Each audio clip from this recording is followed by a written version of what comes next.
قفال شاشي دا ډېر لوی بزرګ او عالم تیر شوی دی. قفال شاشي ازبکستان تاشقند کې چې کوم دی نو د مزار دی او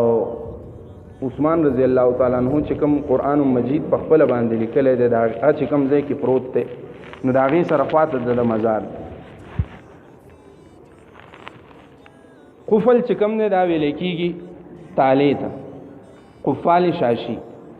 د به تالې جوړولې دا لوهار او د تالو په جوړولو کې په دغه فن کې چې کوم دی دته مهارت حاصل. لکه مثال په طور باندې اوس زمونږ دیر چې کوم دی نو د دیر لوهاران هغه په چاکوانو کې مشهور وي. د دیر چې کوم دی نو چاکو ډېر زیات مشهور چاکو.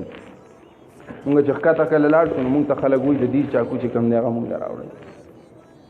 د دیر لوهاران چې کوم دی په څه کې مشهور وي؟ په چاکوانو. هغه لوهار چې کوم قفال شاشي هغه د تالو په جوړولو کې مشهور لوهار هغې به تالې جوړول. او په هغه زمانه کې به خلکو بادشاهانو به خپلو محلونو ته او خلکو به خپلو کورونو ته نور داسې د حفاظت ځایونه چې به هغې ته به خلکو تالې وهلې. ده به ډېرې زیاتې قیمتي تالې جوړولې. دی ورځ دا سوچ وکړه چې زه قیمتي تالې جوړوم او دا به زه بادشاه له په تحفه کې ورکړم. او په هغه زمانه کې چې بچا بادشاه له په تحفه کې څه ښه څیز ویوړ او بادشاه ته به خوښ راغی نو د هغې په بدله کې به له بادشاه انعام ورکړه. وي په دې زه محنت کوم سپکې تالې جوړې کړې او قیمتي تالې وي او په بله چابۍ باندې به هغه نه کولاوي. دی راغی د بادشاه دربار ته هلته وخت وغوښته چې زه به په دې ورځ باندې د بادشاه خواله راځم ملاقات کوله کوم ماله وخت راکړي. هغه ته یوه میاشت بعد ټیم میلاو شو چې یوه میاشت ته انتظار وکړه او یوه میاشت بعد به راشي نو ستا ملاقات چې دی هغه به مونږ د بادشاه سره وکړو. یوه میاشت د انتظار وکړو د انتظار کوي. بیا چې کله میاشت پوره شوه دی راغی په لاین کې ولاړ دی په قطار کې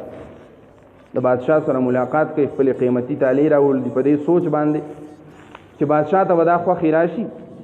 او بادشاه به د دې په بدله کې ماله ډېر لوی انعام راکړي. کله چې دی راغی او د ده نمبر را نږدې شو دی په زړه کې دغه سوچ کوي. د بادشاه خوا ته راورسېد. بادشاه ته خپلې تالې وړاندې کړې چې بادشاه سلامت دا تالې ما جوړې کړي دي او خصوصي ستاسو دپاره مې جوړې کړي. ډېر محنت مې پرې کړی دی قیمتي تالې او ما وی چې تاسو له زه په تحفه کې درکړم.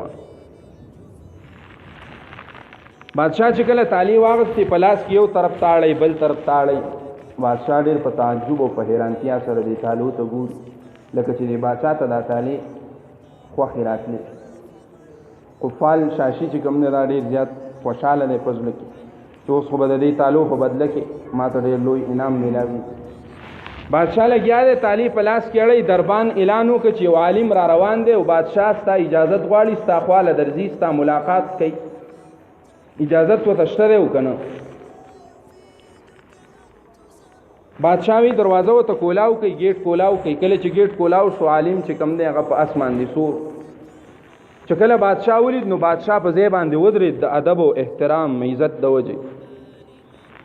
چې بادشاه ودرېږي نو بیا چې کوم وزیرانو کوم جرنیلانو د فوج او د پولیسو هغه ټول ودرېده. کومه نفري چې وه سیکورټي چې وه هغه ټول ودرېده د دې د ادب او احترام د وجې د دې عالم. دا قفال شاشي په زړه کې وایي چې ځه تالو دې سر وخوړ.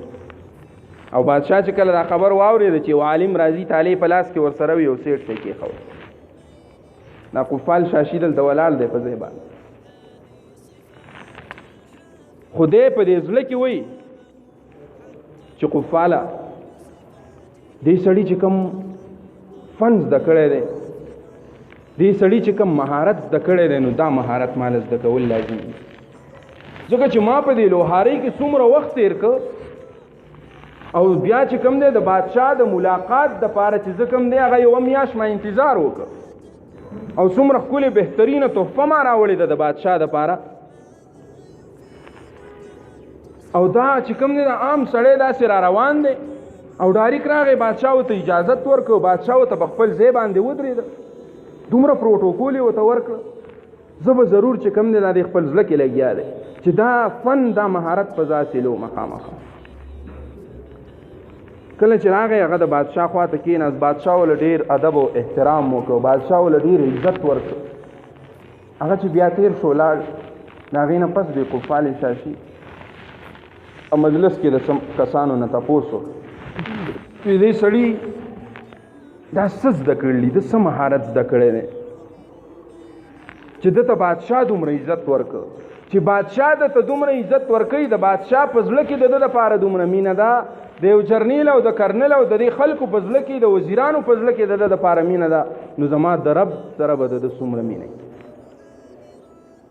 زما رب به د ده سره څومره مینه لري وی دا څوک و دا سړی چې راغلی و خلکو ورته وي دا د دې علاقې ډېر لوی عالم دی مشر عالم چې کوم دی د دې علاقې هغه د بادشاه سره ملاقات له راغلی ګوره خلکو به د علمای کرامو سره داسې مینه محبت چې هغه د هغه زماني بادشاهانو هغې به د علمای کرامو دومره قدر کاو د یو طالب چې کوم دی د طالب د هغې د خپو لاندې رسول الله مبارک فرمایي چې د طالب چې کله په لار باندې رواني نو د ده د خپو لاندې فرشتې خپلې وزرې غواړي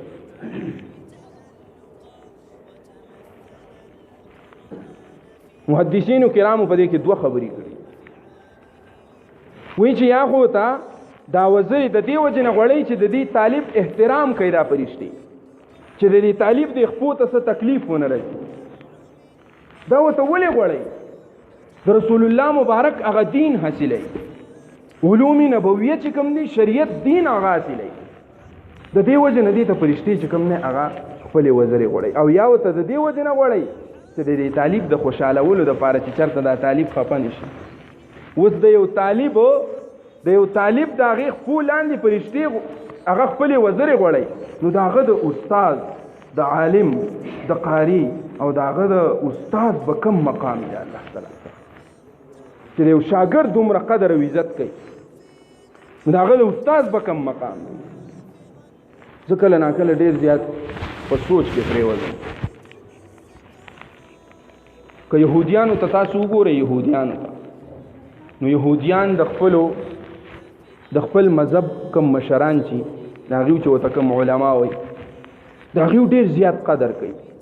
ډېر احترام یې کوي کله چې عالم را د هغې عالم د هغې په مذهب کې چې کم هغې ته کم رهبر عالم وایي هغه را روان نو دوی چې کم دی مخکې ورته نه ورځي بره ورته نه ګوري داسې مجوسیان چې کم دی هغه عیسایان د خپل راهب او پادري د هغې مخې ته داسې بره نه شي کتی دومره قدر او احترام د هغه پادري او د هغه راهب کوي دومره قدر هغه د خپل پلار نه کوي لکه څومره چې هغه د هغه راهب او د پادري کوي او مجوسیان د خپل اتشګدا د هغه څومره قدر او احترام کوي چې هغه مخې ته ناسي نو هغې ته مخامخ ګوري نه داسې اوچت ورته ګدی نه شي دا د هغې ادب او احترام کوي خو نن زما مسلمان رور چې کوم دی نو هغه د عالم قدر نشته د هغه سره د رسول الله مبارک د وارث قدر د هغه سره نشته او دا بعضې خلک چې کوم دی دا خو په علماو پسې په مدارسو پسې خبرې کوي د مدارسو مخالفت کوي او کم انسان چې د یو قاری د حافظ او د عالم او د مفتی مخالفت کوي او هغه ته په سپک نظر باندې ګوري نو دا خبره یاد وساتئ چې د سړي په زړه کې چې کم دی هغه د الله تعالی دین نشته دی د ده په زړه کې د قرآن محبت نشته دی د ده په زړه کې د علم چې کم دی هغه قدر نشته دی ځکه د ده د معمار ته او ځکه د ده د استاد ته چې کم دی دا په سپک نظر باندې